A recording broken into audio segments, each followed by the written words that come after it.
परमाराध्य सदगुरु महाराज की अमृत वाणी हम लोग जो सत्संग करते हैं, सदगुरु महाराज इसके लिए हम लोगों को आशीर्वचन आशीर्वाद देते हैं। मैं आपको उपदेश की बात कहने नहीं आया, उम्र के ख्याल से मैं आशीर्वाद दे सकता हूं, क्योंकि आप लोगों से मेरी उम्र अधिक है। कौन कहते हैं? पूज्य गुरुदेव कहते हैं।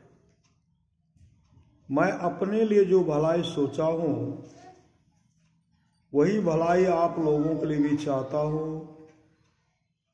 मैं वर्षों तक सोचा तो दृढ़ हो गया कि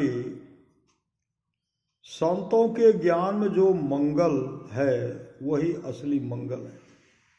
इस मंगल के लिए भजन सत्संग करते रहें और सदाचार का पालन कर अपने को पवित्र बनाए रखें।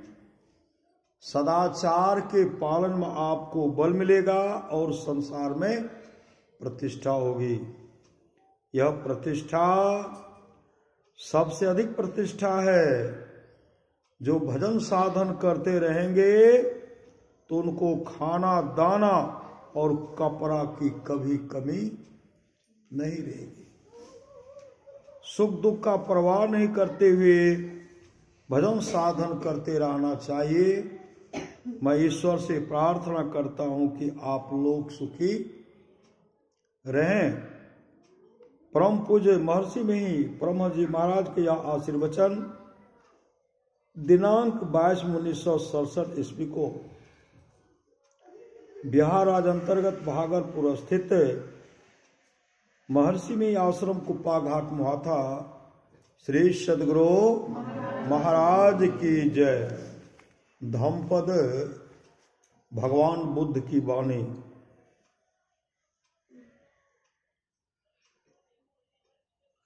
स्वागत करते हैं। कौन स्वागत करते हैं?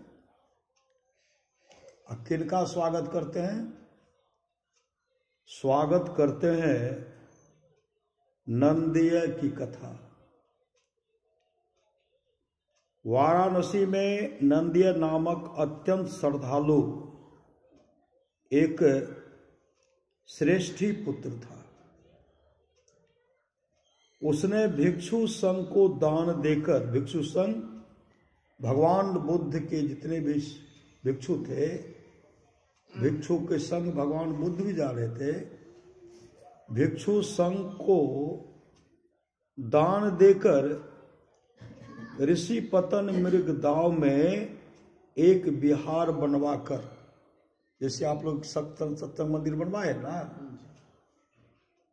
ऋषि पतन मृग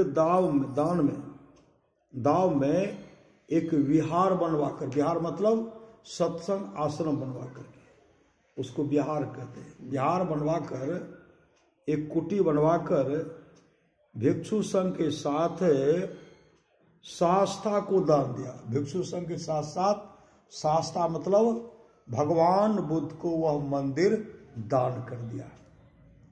बहुत भक्त क्या करते, सत्संग मंदिर बना करके गुरु को दान कर, जमीन दान कर देते हैं, उसमें सत्संग मंदिर बना देते हैं। शास्ता को दान कर दिया। दान देने के क्षण ही, जिस समय वो दान दिए, दान देने के क्षण ही तावतीस भवन में एक 12 योजन में बर चौके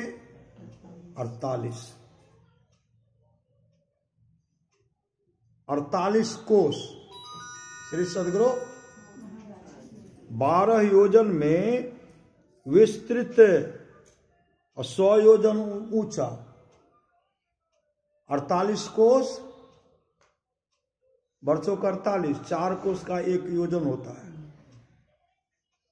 एक मंजिला मतलब जो है नीचे जो है 48 कोस, ऊंचाई 100 योजन, 400 कोस। श्री सदगुरु 400 कोस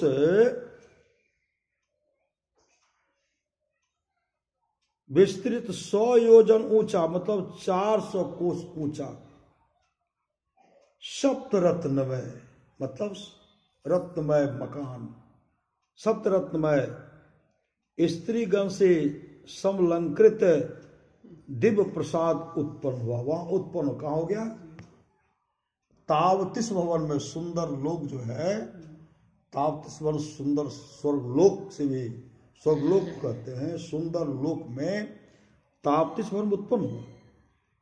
एक दिन महामौद गल्यायन अस्तवीर ने देवलोक में विचरण करते हुए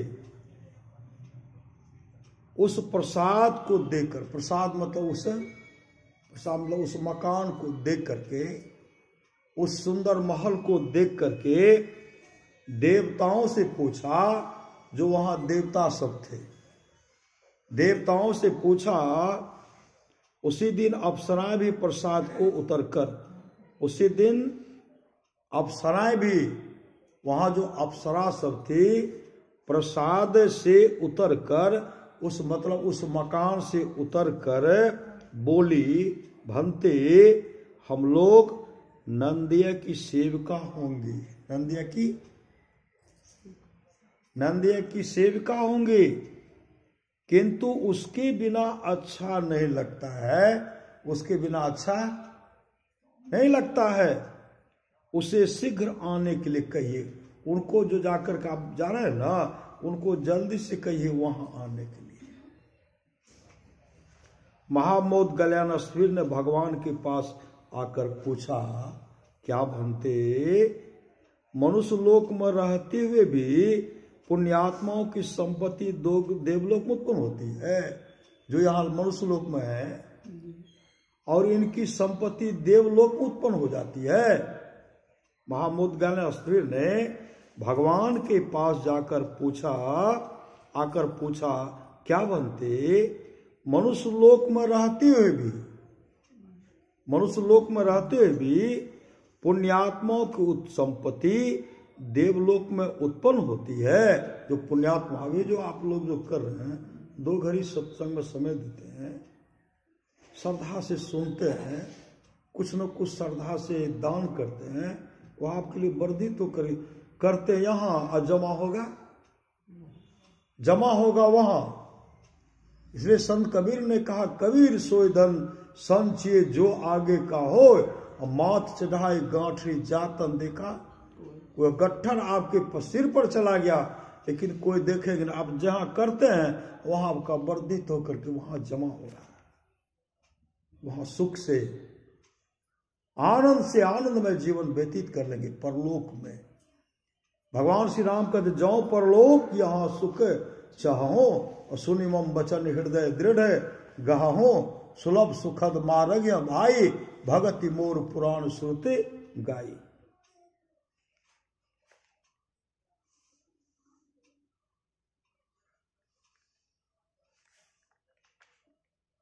भगवान ने मौद गल्यायन, तुम स्वयं देखकर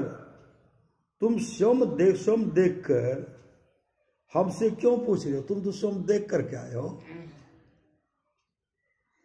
12 योजन और 100 योजन का ताप्ती सुंदर प्रासाद तुमने महल को देखा है। जब देख करके आए, उनके सेवा के लिए देवता सब है, अप्सरा सब है। जब तुम खुद देख करके आए हो तो मुझसे क्या पूछ रहे हो? श्री सदगुरु भगवान ने मौद गल्यायन, तुम स्वयं देखकर हमसे क्यों पूछ रहे हो? मौद गल्यायन, जैसे बहुत दिनों के बाद प्रवास से आए हुए पुत्र या पति को देख सभी पुत्र आया।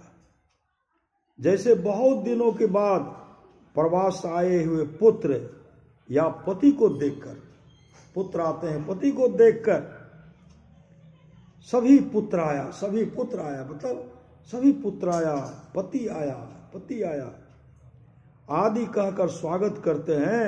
वैसे ही पुण्यात्मा स्त्री या पुरुष के इस लोक को त्याग कर परलोक में जाने पर अगवानी करके देवता अभिनंदन करते हैं, कहकर इस गाथा को कहा।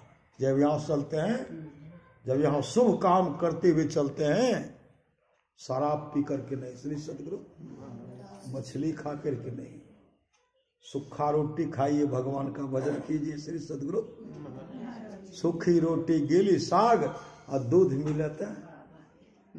अब बड़का बात यहाँ राम नाम आमलेट, गोपाल नाम टी, हरि नाम बिस्कुट, घोर घोर पी, अंडो खेव, मछलियों खेव, मांसो खेव, शराब खूब पीव, हम सत्संग के हमको धारे की।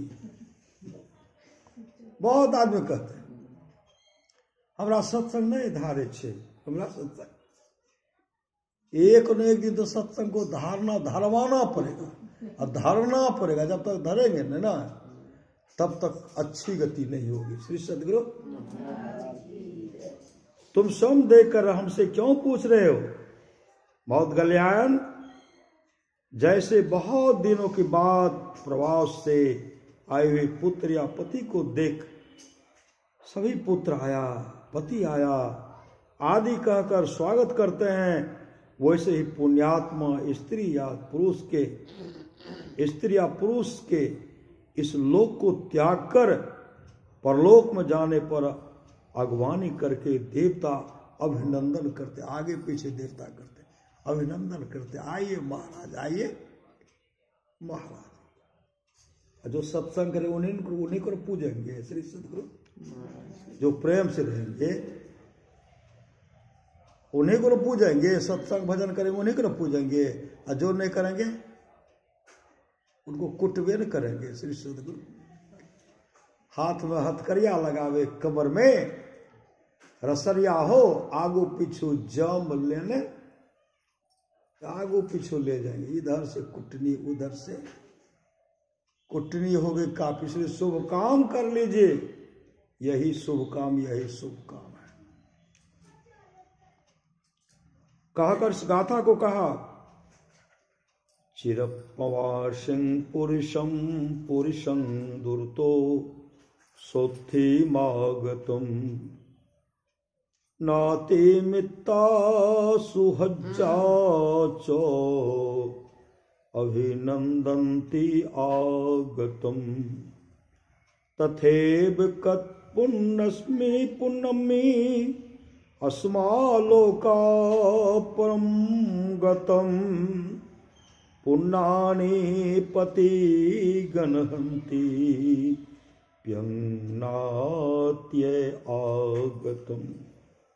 बहुत दिनों तक विदेश में रहने के बाद दूर से सकुशल घर लौटे पुरुष को जाति, भाई, मित्र और हितैषी स्वागत करते हैं, वैसे ही इस लोक से परलोक गए पुण्यात्मा पुरुष को उसके पुण्य अपने संबंधी के समान स्वागत करते। उनके पुण्य जो है ना संबंधी सब स्वागत करे चले करे चाहे, उसका पुण्य उनका स्वागत करने लगते हैं, शुभ काम कर लेते हैं। इसलिए शुभ काम कीजिए, चलना है रहना नहीं, रहना चाहे आए फिर चल देंगे, नहीं चल देंगे। श्री सदगुरु, चलना है रहना नहीं, या चलना विश्वास 20 असहजो तनिक सुहाग पे कहा गुथावे शीश। इसलिए अपने को ऐसा बना करके रखिए, ऐसे जगह को प्राप्त कर लीजिए, फिर आना नहीं पड़े। आएंगे तो दुख होगा ही ना। जगत है मुसाफिर खाना, यहाँ तो आना जाना। जगत जो है मुसाफिर खाना, यहाँ तो आना जाना। और 2 दिन की है मेल रे भैया, इसमें सारे खेल रचाए। अब फिर वापस घर जाना, तो वापस घर जहां से आए उस घर को जाने का तैयारी करेंगे तब ना। उस घर का जाने का तैयारी जो है, उस घर को कैसे जाएंगे? अभी भगवान वेद की वाणी सुन रहे थे, ओम युनजान प्रथमम मनस्तत्वाय सविताध्यम अग्नेर ज्योतिर्निचाय पृथिव्या अध्याव्रत। वेद भगवान उपदेश करते कि हे मनुष्यों, जगत प्रसव करता ईश्वर का तत्व ज्ञान प्राप्त करने के लिए सबसे पहले बुद्धि योग सत्संग करने के लिए कहते हैं।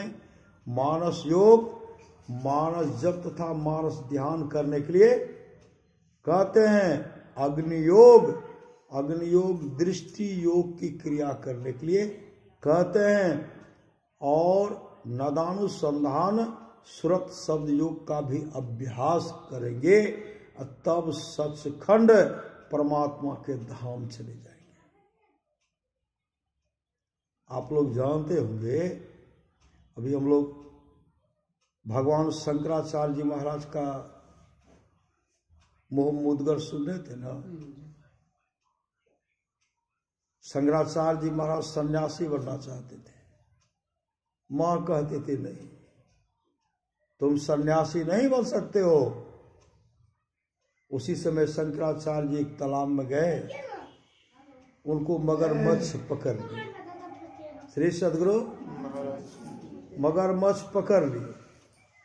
अब पकड़ लिए तो मगरमच्छ पकड़ करके बीच तालाब में लेके चले गए, और तालाब में लेकर के उबडुब करा रहे से पूरे लोग जुट गए वहां। शंकराचार्य जी महाराज की मां भी वहां गई और कहता है मगरमच्छ मेरे पुत्र को छोड़ दो। जैसे कहते छोड़ दो, चुपट भीतरी ले जा चले जाते थे, अब फिर ऊपर करते थे, अरे मगरमच्छ मेरे पुत्र को छोड़ दो। शंकराचार्य जी महाराज कहते मां, ए मगरमच्छ जिसको पकड़ लेते हैं उसको छोड़ते नहीं, ये छोड़ने वाले नहीं है। ऐ मां, तुम अपने मुंह से यह कह दो कि बेटा तू सन्यासी बन जाओ। तुम कह दो सन्यासी बन जाओ बेटा, ये हमको छोड़ देंगे। ऐसा तो नहीं कहूंगे श्री सदगुरु, क्योंकि मेरा पुत्र चाहिए। फिर उनको भीतर लेके चले जाते हैं। कई बार हुआ। उसी समय शंकराचार्य जी महाराज की मां, इस बार आप मुझे अंतिम रूप में देख रहे हैं। इसके बाद जो मगरमच्छ हमको पकड़ के लेके जाएंगे ना, कभी मैं वापस नहीं। इसलिए हे मां कह दो, अरे संसार में तो रहूंगा। हे मां कह दो, ऐ मेरे लाल तू सन्यासी बन जा।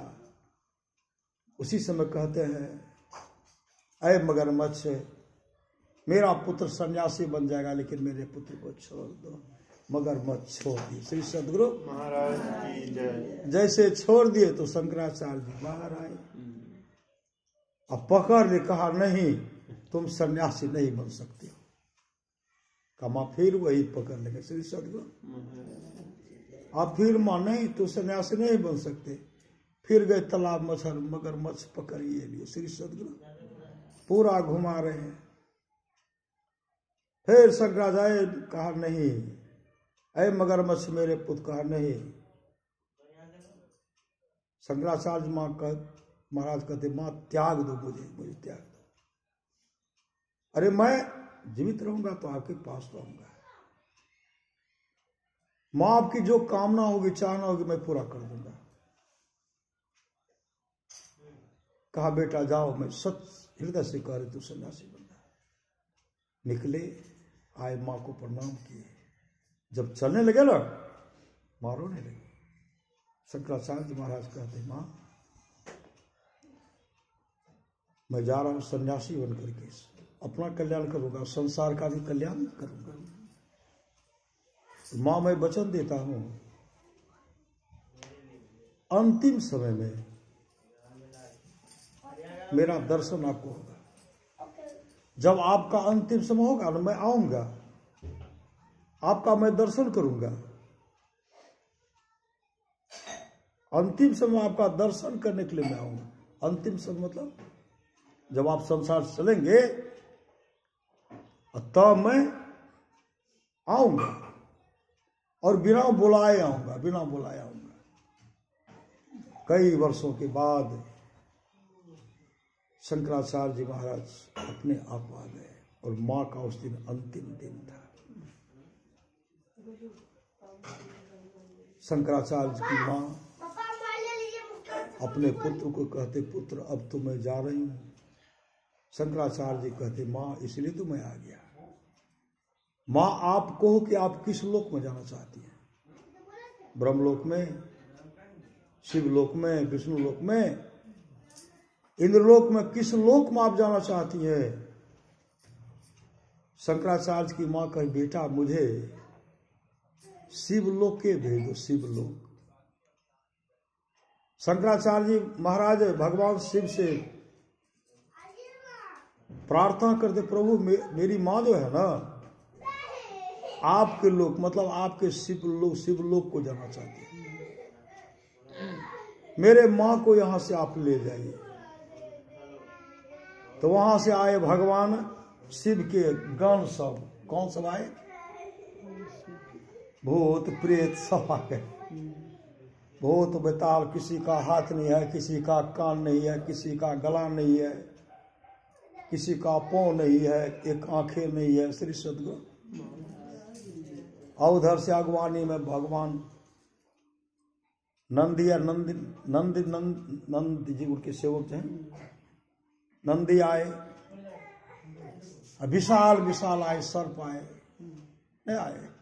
सर्प को देख करके और दल फौज को, भूत प्रेत को देख करके मां घबरा गई। कहा, बेटा मैं शिवलोक नहीं जाऊंगी, मैं शिवलोक नहीं जाऊंगी। उसी समय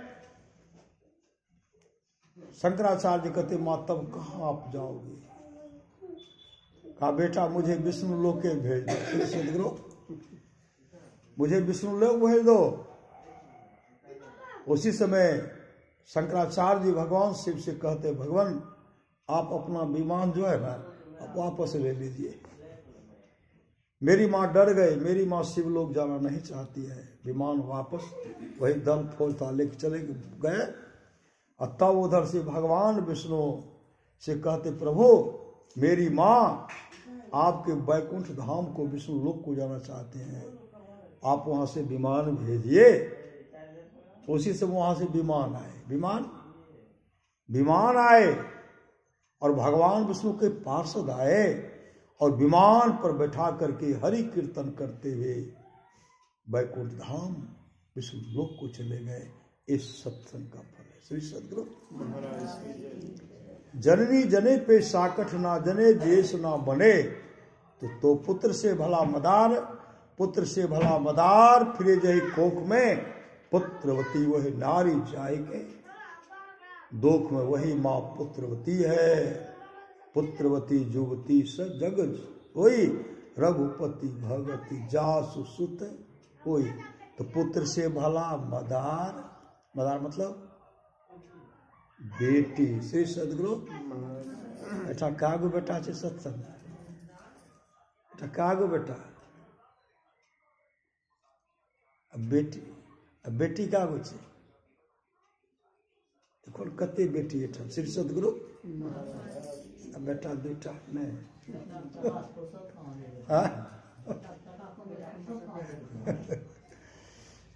तब कहते पुत्र से भला मदार। भगवान नरसिंह भक्त प्रहलाद से कहते हैं, प्रहलाद किसी भी कुल मम भक्ता, मेरा एक भी भक्त हो जाता है, एक भी भक्त अगर एक भक्त हो जाता है, वह 100 पीढ़ी को भक्त तारता सो, वह भक्त 100 पीढ़ी को तार देता है।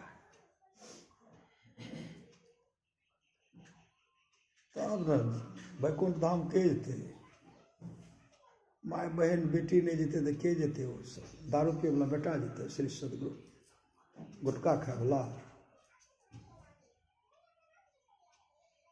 जाएंगे। कबरा हम पैदा हुए जगह से हम रोए, करनी ऐसी कर चलो हम हंसे, जगरो ऐसा शुभ काम करते हुए चलिए। आप लोग जानते हो सारी पुत्र को जब वैराग हो गया, भगवान बुद्ध के शरण में चले गए। सारी पुत्र की बहन मोक्ष को प्राप्त कर ली, मोक्ष को। सारे पुत्र गए, सन्यासी बन गए, और सारिपुत्र का एक भाई था, मात्र 7 वर्ष का था, रेवत। रेवत कहते हम भी मोक्ष प्राप्त करना चाहते, भगवान का भजन करेंगे। अपने माँ से कहते, माँ कहने लगी तू भजन नहीं कर सकता, मतलब सन्यासी नहीं बन सकता, मेरा देख रेख कौन करेगा। तो माँ के मन में डर हो गया, ये जो है लगता है ये सन्यासी बन जाएगा। 7 वर्ष की अवस्था में उसका बर्तवार ही लगाए श्री सदगुरु। 7 वर्ष की अवस्था में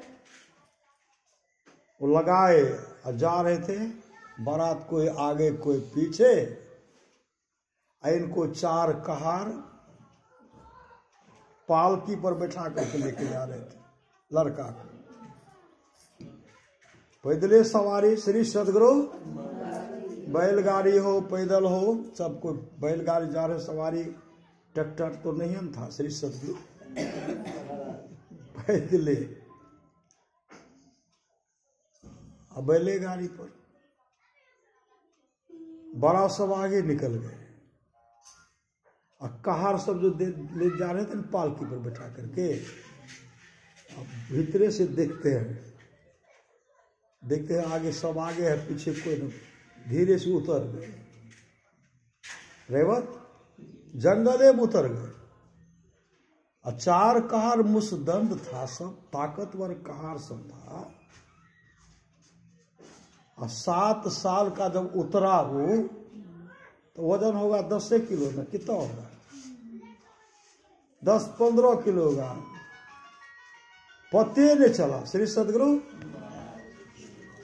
पते न चला, जब जंगल में गिर उतरे तो भागे तो भगवान बुद्ध के शरण में चले गए। भगवान बुद्ध के शरण में जब गए, भगवान बुद्ध उनको पहचान गए, उनकी श्रद्धा को प्रेम को देख करके तुरंत उसको भजन भेज दे दिए। भजन भेज देने के बाद वो मुस्तैदी के साथ ध्यान भजन कर सत्संग कर रहे हैं। अब बारात जब वहां पहुंचे ना, कहते दुल्हा बिन बारात को हो किस काम की।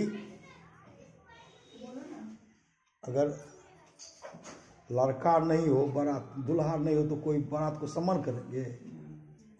तो गए तो पहले तो का सम्माने कर दिए। अब पालकी जब वहां रखे तो चुमाने के लिए जैसे उतारते हैं ना, लड़का को उतारा जाए तो लड़का तो है ही नहीं।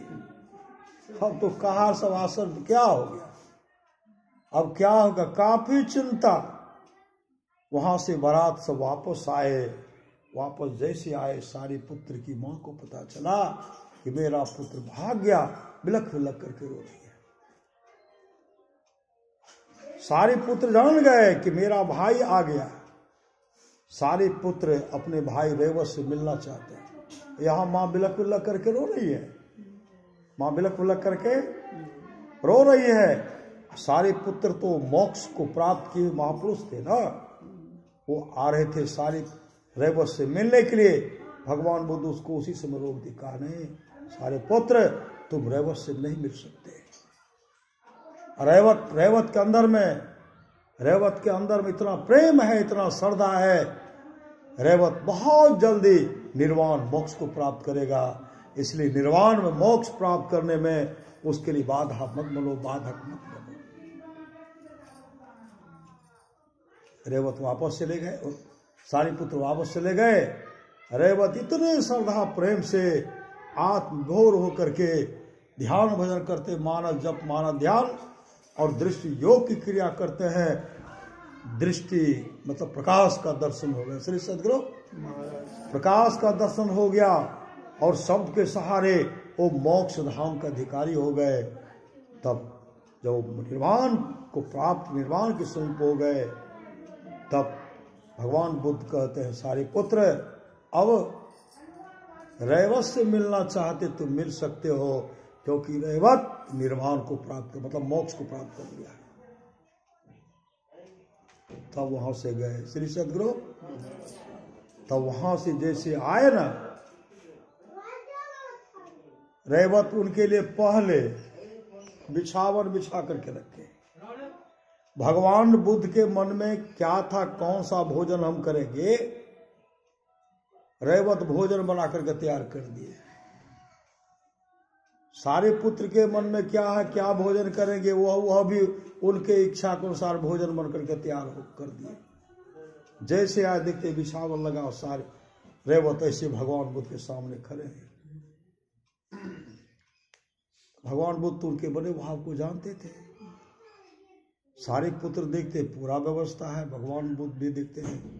कहते रैवत, अरे मेरे आने का तुमको पता, आने का पता तो हम नहीं दिए थे। रैवत ऐसे कर हाथ जोड़ते हुए कहते, बंदे जो है वह सेवा में रत हो। मतलब जो चाहना, वो काम, जो कामना था, मतलब मन में जो था, सब वहां रखे हुए, सब श्रद्धा से खा रहे हैं। और उसी समय कहते हैं, रैवत जाओ, अब तो निर्वाण को प्राप्त कर ले। श्री सतगुरु महाराज की जय। और एक राजा इनको सताने का प्रयास के उनको बंदी बना ले, मतलब सूली पर सजाते हैं, लेकिन उसका कुछ नहीं बिगड़ा। अंत में रैवत कहते हैं राजा से दुत्कारते हुए, ऐ पापी, विशाल राज के सुख को भोग करके इछलाते रहते हो, जिस शरीर पर घमंड करते हो, शरीर सदा रहने वाला नहीं है। इसलिए जितना जल्दी हो अपने जीवन की बागडोर को संत सदगुरु के हवाले कर दो। उनको कष्ट पहुंचाए थे, लेकिन फिर भी उनको उपदेश देते हुए कहा, मुझे तो क्या बांधेगा, मुझे क्या तू दंडित करेगा। अब मैं चला, सूरत चला प्रभु मिलन को, विषयों से मुख को मोड़ कर। अब रैवत चला अपने धाम को, परमात्मा के धाम को चला, जहां से आया था वहां जा रहा है।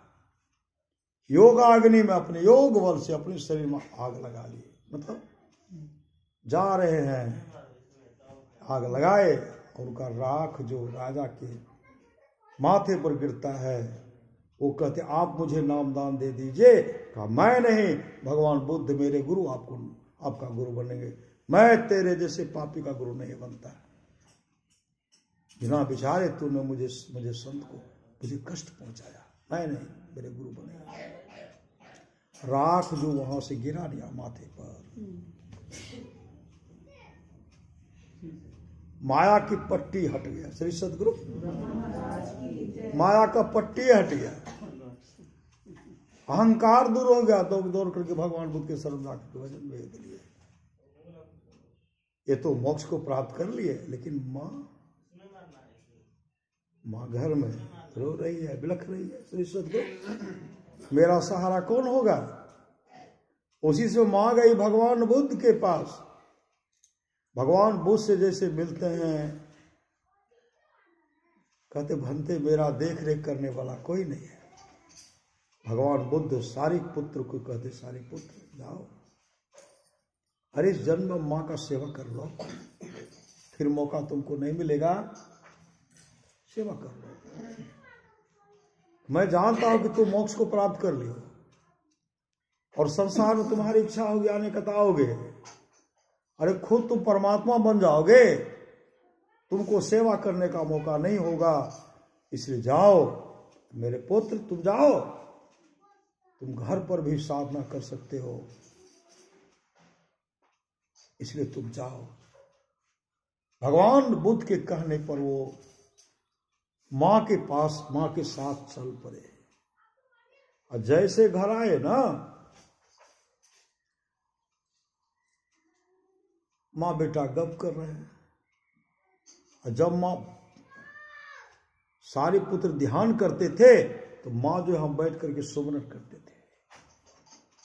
लेटते थे तो मां गेट पर बैठ करके पारा करते थे कि मेरे पुत्र को ध्यान करने में कोई बाधा नहीं करे। और जो भी जाते थे उनसे पूछ करके, बिना पूछे उनको अंदर जाने के लिए देते थे। बहुत देवी देवता आते थे। एक दिन की बात है, एक बहुत सुंदर विमान आया, और सुंदर विमान पर देखते दैदीप्यमान पुरुष, दिव्य पुरुष, बहुत दैदीप्यमान चमक रहा, उनका दैदीप्यमान चेहरा चमक रहा। सारे पुत्र के मां के पास विमान को उसके आंगन में उतारे, विमान से उतर करके सारे पुत्र के मां के सामने से हाथ जोड़ और कहते, मां हम सारे पुत्र से मिलना चाहते हैं, उनका दर्शन करना चाहते हैं। श्री सद्गुरु उनका चरण स्पर्श करना चाहते हैं और उनका हम दर्शन करना चाहते हैं। सारे पुत्र की मां ने कहा, मैं पहले सारे पुत्र से पूछ आती हूं, उनका आदेश होगा तभी आप जा सकते हैं, नहीं तो आप नहीं जा सकते। सारे पुत्र की मां गई, कहा बेटा अपने घर में, अपने आंगन में एक बहुत सुंदर विमान उतरा है और उस पर एक दीप्यमान दिव्य पुरुष उतरे हैं। वह तुम्हारा दर्शन और तुम्हारा चरण स्पर्श करना चाहते हैं, तुम्हारा दर्शन करना चाहते हैं और तुम्हारा चरण स्पर्श करना चाहते हैं। तुम्हारा क्या विचार है? सारे पुत्र उठ करके बैठ गए और अपने मां के सामने हाथ जोड़ते हुए कहते, मां जो महापुरुष आए हैं वो सिर्फ मेरा दर्शन कर सकते हैं, मेरा चरण स्पर्श नहीं कर सकते, वो मेरा सिर्फ दर्शन कर सकते हैं। सारे पुत्र की मां आई और कहने लगी, आप सारे पुत्र का दर्शन कर सकते हैं, चरण स्पर्श नहीं कर सकते हैं। जैसे वो महापुरुष गए, सारे पुत्र के सामने ऐसे हाथ जोड़ करके खड़े, एक टक सारे पुत्र का दर्शन कर रहे हैं, हाथ जोड़े खड़े हैं, बहुत देर तक दर्शन किया, हाथ जोड़े खड़े हैं और सारे पुत्र भी ऐसे हाथ किए, दर्शन करके निकले, विमान पर बैठे चल दिए। फिर दूसरे दिन एक विमान आए, दिव्य पुरुष उतरते हैं, विमान आंगन में उतरते हैं और सारे पुत्र की मां से कही, मैं सारे पुत्र का दर्शन करना चाहता हूं और उनका चरण स्पर्श करना चाहता हूं। सारे पुत्र की मां ने कहा, मैं पहले सारे पुत्र ने पूछा था। जैसे मां पूछने के लिए गए, सारे पुत्र ने कहा, मां वो मेरा सिर्फ दर्शन कर सकते हैं, चरण स्पर्श नहीं कर सकते।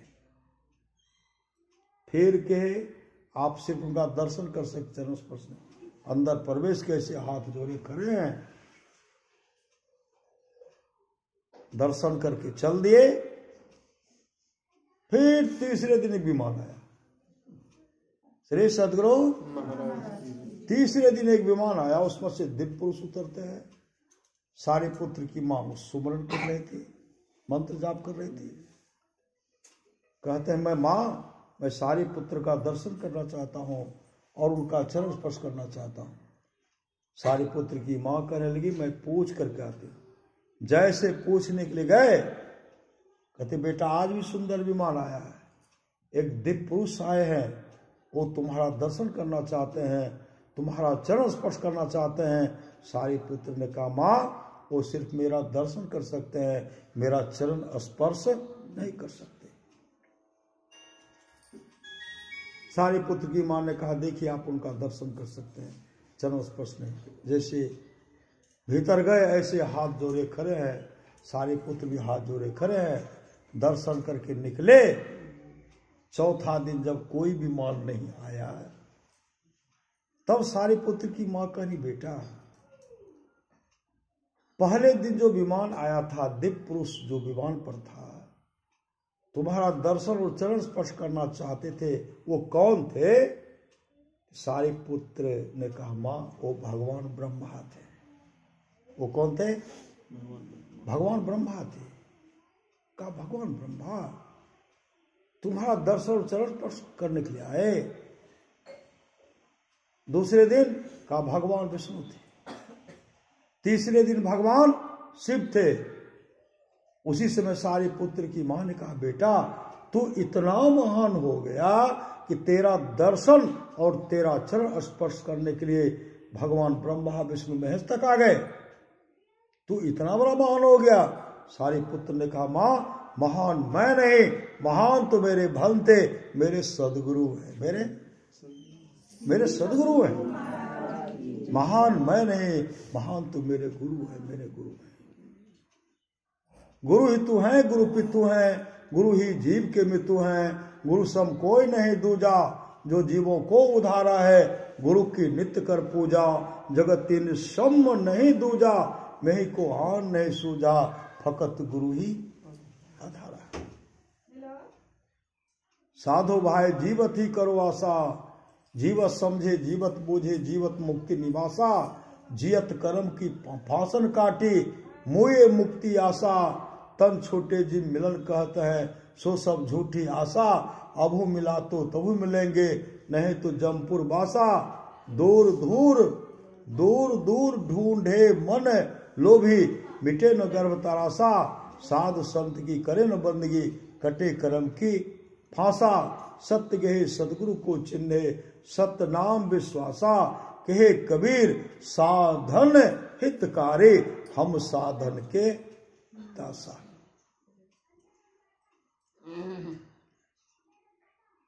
नित्य प्रति सत्संग कर ले प्यारा। गुरुदेव की बात सुन रहे थे ना, नूनू बाबू की तरह कहते हैं, नित्य प्रति सत्संग कर ले प्यारा, तेरा कार सरे सारा।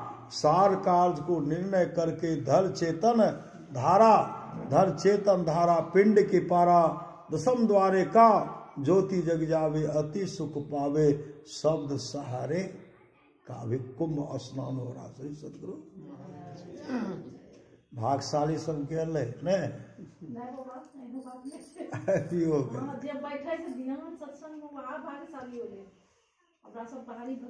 हमारा के तो गेलो नहीं। कर्महीन को ना मिले ओठा सब थोड़ी जा सके छै, सब नहीं जा सके छै। ओते सब नहीं जा सके छै, आ सत्संग में सब नहीं आबि सके। सदगुरु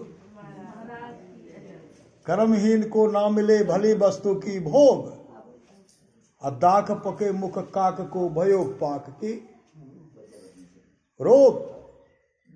रज्जब दाना खुच खुचा हांडी सीझे ना, और सुधरे सब सत्संग में खचरा सुधरे। श्री सदगुरु खचरा सुधरे ना है। ये होठा सत्संग में भागशाली है, वो तो भागशाली है जते। श्री सदगुरु दोनों भागशाली है न।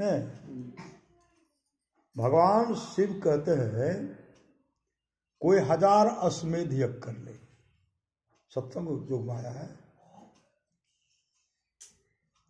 कोई 1000 अश्वमेध यज्ञ कर ले, सैकड़ों वाजपेयी यज्ञ करे कर ले, कोई गंगा सागर में स्नान करके मणिकर्णिका को प्रणाम करे,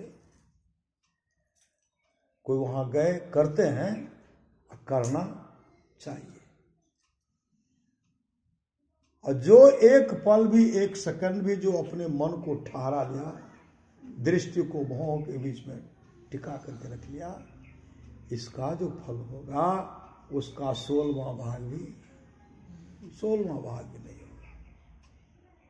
इसका ये नहीं कि उसका महत्व नहीं, उसका भी है, यहां भी है। श्री सदगुरु लेकिन इसमें काम बनेगा, इसमें काम बनेगा।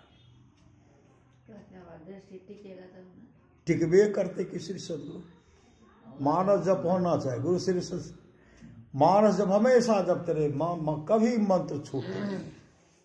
मानस जप, मानस ध्यान। गुरु धन्य है, गुरु धन्य है, गुरु धन्य है, दाता दयाल। दया करे अवगुण हरे दे टाल भव जंजाल। सब मिल को जपते रहो जी, बने रहो खुशहाल। हरदम रटो कबहू न हटो, तो ही छेड़ेगा ना काल। आनंद भगवान बुद्ध की बहुत सेवा की, नहीं किए?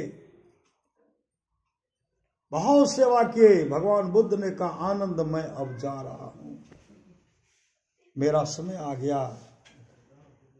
आनंद इतने बिलक फिलक करके रोए ना, भांते आपका सब भिक्षु तो मोक्ष को प्राप्त कर लिया। आज तक मैंने अंदर में कुछ भी नहीं देखा, मतलब मेरा कल्याण ने, मैं निर्वाण को नहीं प्राप्त किया। भगवान बुद्ध कहते अब होगा, अब होगा, करो ना। श्री सदगुरु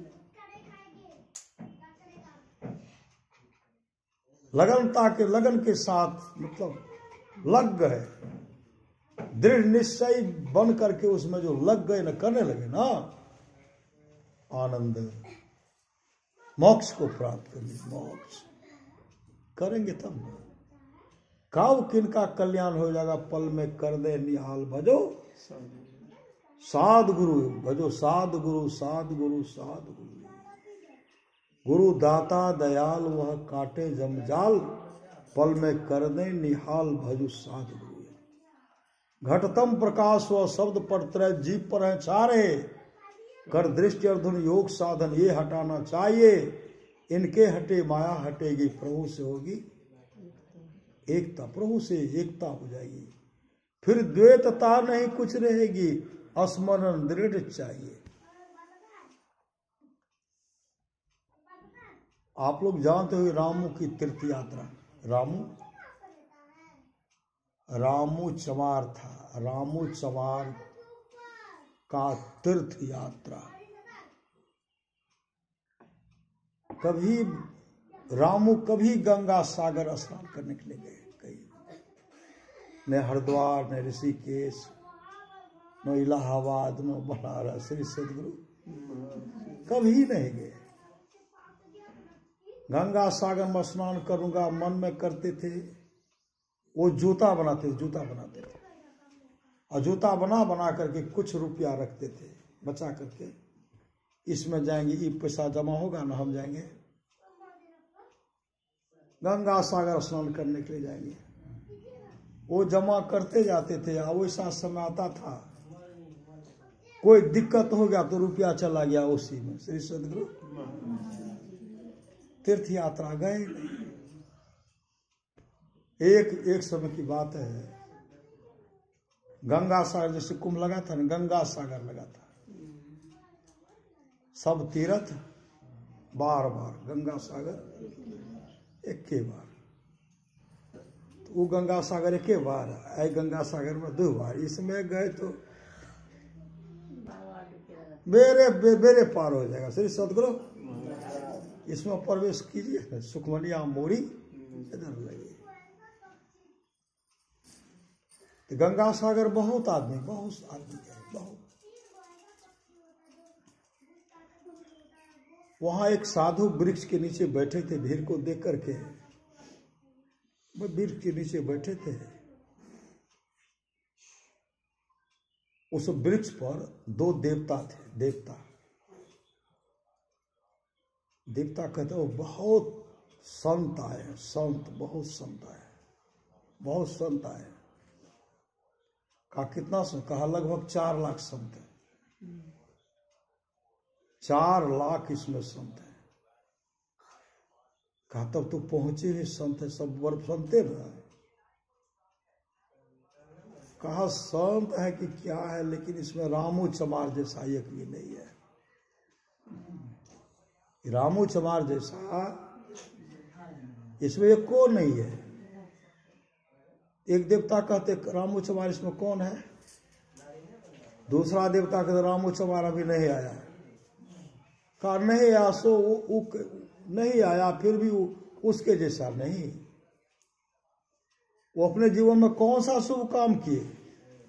एक साधु वृक्ष के पास बैठ करके देवता की बात को सुन रहे थे।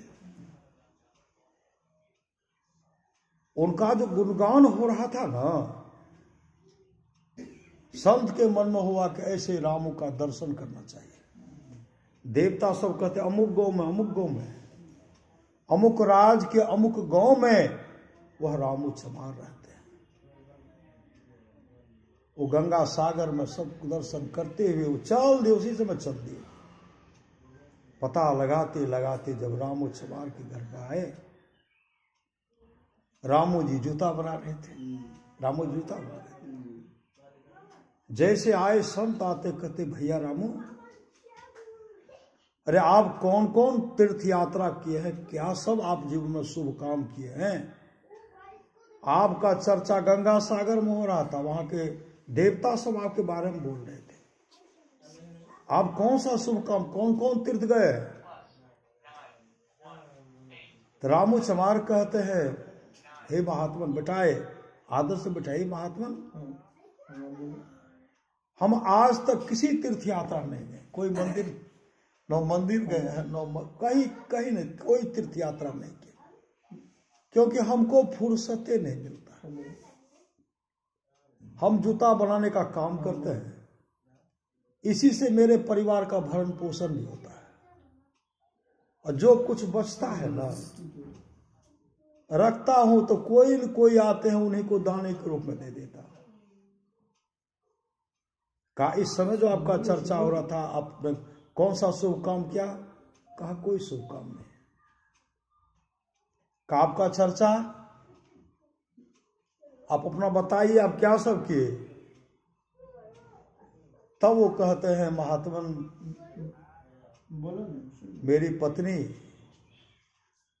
मेरी पत्नी गर्भवती थी। एक दिन एकाएक वो रात में कहने लगी, स्वामी मेरा मन करता है मेथी का साग खाने का, मेथी का साग। तो मैंने कहा मेथी का साग कहाँ से लाऊं अभी? तो मेरी पत्नी ने कहा पड़ोस में बनाए, पड़ोस में उसका सुगंध आया उसको, पड़ोस में मेथी का साग बनाए हैं, थोड़ा मांग करके हमको ला के दीजिए, थोड़ा भी जीभ पर रखने के लिए भी दीजिए, लेकिन मन है कि मेथी का साग खाना चाहिए। तो मैंने उन पड़ोसन के पास गया, वहां देखे तो मेथी का साग चूल्हा पर सीज रहा था। मैंने उनसे कहा क्या सब बनाए हैं? तो उन्होंने कहा रामू भैया मेरे घर में भोजन का व्यवस्था नहीं है, मेरे घर के बाल बच्चे 3 दिन से भूखे हैं, 3 दिन से भूखे हैं। बच्चे सबको देखते हैं बिछावन पकड़े हुए। तो मैंने अपने पतिदेव से कहा स्वामी बच्चे सब बिछावन को पकड़े हुए, एक दाना नहीं है, वो प्राण को त्याग देंगे, भूख की क्षुधा को मिटाने की कोई व्यवस्था तो कीजिए। तब मैं गया, श्मशान घाट गया तो बहुत लाश था, लाश कोई तरोताजा, कोई सड़ा गला लाश। लाश पर मेथी का पौधा जन्मा हुआ था, लाश सड़ा हुआ लाश पर। बहुत अपवित्र जगह का साग है, अपवित्र जगह का साग है। बच्चे को जान को बचाने के लिए मैं यह साग लाया हूं। भैया मत लो, अपवित्र जगह का है। कहते देखिए मेरी पत्नी की मन में है, तो थोड़ा साग दिए। श्री सदगुरु थोड़ा साग जो लिए उनसे, और उसी से मैं रामू के मन में आ गया। मेरे पड़ोसी एक एक दाने के लिए तरस रहे हैं। मैं तीर्थ यात्रा जाऊं, यहां दाने दाने के लिए तड़प रहे हैं, और मैं तीर्थ यात्रा जाऊं नहीं। उसी से वो क्या कि वो जो तीर्थ यात्रा करने के लिए 1-1 रुपया पैसा जमा किए थे, जा करके सब उसी को दे दिए। कहा भैया महाराज इसका तो अनाज मंगा ले, अनाज मंगा करके अपने बच्चे को खिलाओ, जल्दी से खिलाओ। उसको रुपया दिए, वो अनाज मंगाए, अपने बच्चे को खिलाए पिलाए। बच्चा उनका स्वस्थ है। भैया हे महात्मन, हे ऋषिवर, वहां के लिए जो मैंने संग्रह किया था मैं उसी को दान दे दिया, लेकिन कोई तीर्थ यात्रा नहीं गया। श्री सदगुरु कर दे मदद गरीब की। श्री सदगुरु नहीं, सबसे गरीबी है इस धरती पर, सबसे गरीबी है अन्न नहीं मिलना। श्री सदगुरु इससे और दूसरा कोई गरीबी नहीं। अगर श्रद्धा से देते, श्रद्धा से आप अन्न देते हैं, जो कुछ भी देते हैं, आपका सहस्त्र गुना वर्धित होकर के आपके पास आएगा। भगवान कृष्ण की उंगली कट गई थे। महारानी द्रौपदी एक कीमती वस्त्र को फाड़ करके भगवान कृष्ण की उंगली को बांध दिए थे। भगवान कृष्ण ने कहा था, जा रे बहन, तुमको कभी वस्त्र की कमी नहीं होगी। महारानी द्रौपदी कही, भैया आप क्या बोल रहे हो? अरे मैं महारानी, मुझे वस्त्र की कभी हो सकती है। भगवान कृष्ण कहते, बहन मुझे पता है, तुमको पता नहीं है। तुम्हारे पास ऐसा दुर्दिन आने वाला है, उस दुर्दिन से बचाने के लिए यही काम आएगा।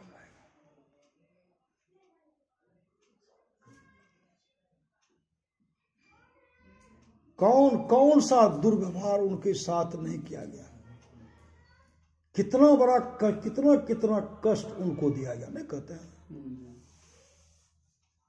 दुर्योधन दुशासन से कहते, द्रौपदी को खींच करके लाओ, और उस समय द्रौपदी हाथ जोड़ गिड़गिड़ाती है, मैं इस कुल की बहु इज्जत हूं, मैं इज्जत हूं, मैं विवाह सभा में जाने के लायक, मुझे मत ले चलो। लेकिन दुष्ट नहीं माने घसीट करके लेके चले गए।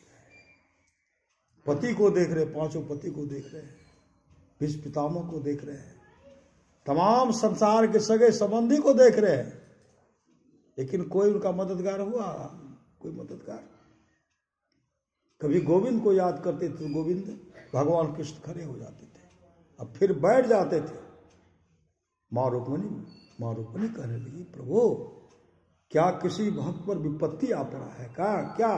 कहा कौन? द्रौपदी है। कहा विलंब क्यों जाइए? तो कहा जाने के लिए तो उड़ता हूं, लेकिन संसार के लोगों पर जो भरोसा करने लगते हैं ना, इसलिए मैं बैठ जाता हूं। उसी से महारानी द्रौपदी के पास मां रुक्मिणी मक्खी बन करके आई, और कान पर बैठ करके भड़भड़ाती हुई कहती हैं, द्रौपदी अरे संसार के आस भरोसा को छोड़ो ना, अरे गोविंद को भजो, गोविंद को भजो, गोविंद को भजो। कहने भर का देर था, अब लाज रखो गिरधारी। लेकिन गोविंद परमात्मा कृष्ण को आने विलंब वहां नहीं लगा विलंब। और दुशासन चीर को खींच रहे हैं, खींचते धाराशायी हो गए।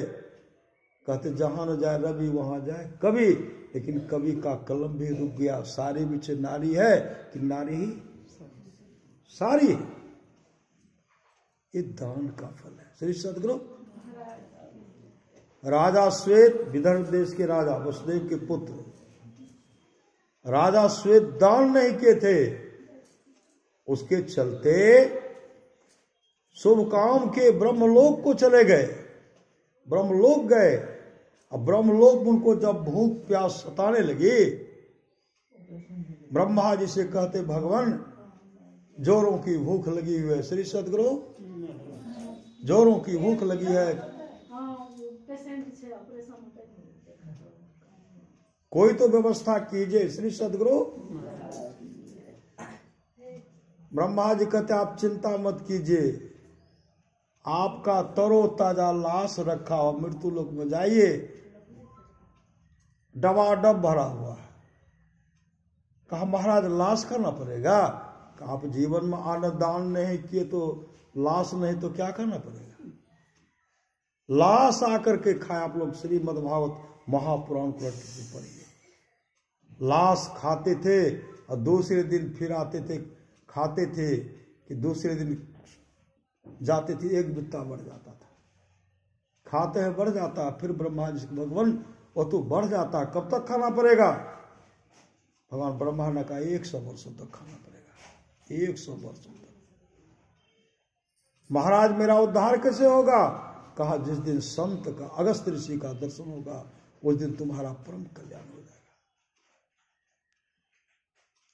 एक ऐसा समय अगस्त ऋषि का दर्शन हुआ, अगस्त ऋषि उनको मुक्त कर दी, जाओ आज से तुमको भूख प्यास नहीं सताएगी।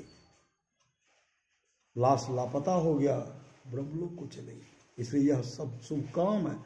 संत कबीर ने कहा, मैं तो आन परी चोरन के नगर, सत्संग बिना जिय तरसे।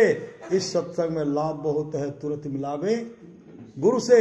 मूर्ख जन कोई सार न जाने, सत्संग में अमृत बरसे। सब साहिरा पटक हाथ, मुट्ठी भरी कंकर से। कहे कबीर सुनो भाई साधो, सुरत करो वही घर से। दृष्टियों की क्रिया करते रहिए। सत्संग ध्यान नित्य संलग्नता के साथ करते रहिए। राजा कवास के किस पीढ़ी तक का राजा रनक प्रभा था। जब राजा कवास भजन भेद लेकर के सत्संग करवाए और जैसे सत्संग समापन की ओर गया, समाप्त हुआ, 2100 पीढ़ी तक का जो राजा रनक पड़ा हुआ था, विमान आया, विमान पर बिठा करके स्वर्ग लोक लेके चला गया। इस सत्संग का फल है। धुंधकारी प्रेत जोनि को प्राप्त हो गए थे, प्रेत बन गए थे। 7 दिन सत्संग सुने, बैकुंठ लोक से विमान आया, विमान पर बैठा करके बैकुंठ लोक लेके चले गए। इस सत्संग का फल है। राजा परीक्षित 7 दिन तक सत्संग सुने। जिनकी दुर्गति होती तक्षक दंश करते, अधोगति होती नरकगामी होते। और 7 दिन सत्संग सुने, तक्षक के दंश करने से पहले वो शरीर से निकल करके बैकुंठ लोक से विमान पर बैठा करके बैकुंठ लोक लेके चले गए। इस सत्संग का फल। आज का सत्संग हम लोग कर रहे हैं, तस्वीर लगा हुआ श्री सदगुरु महाराज, आप लोग देख रहे हैं। हमेशा मुस्कुराते रहते थे, हंसते हमेशा, सत्संग प्रति समर्पण। तो महापुरुष अल्पायु होते हैं। जीवन को पढ़िए। शंकराचार्य जी महाराज अल्पायु नहीं हुए, स्वामी विवेकानंद अल्पायु, संत ज्ञानेश्वर अल्पायु। एक एक महापुरुष का जीवन देखिए, अल्पायु। आते हैं और रोने के लिए संसार के लोगों को छोड़ देते हैं। रोते रहिए, अपने चले जाते। कबरा हम पैदा हुए, जग हंसे अब रोए, करनी ऐसी कर चलो, हम हंसे जग रोए। उनके आत्मा की शांति हेतु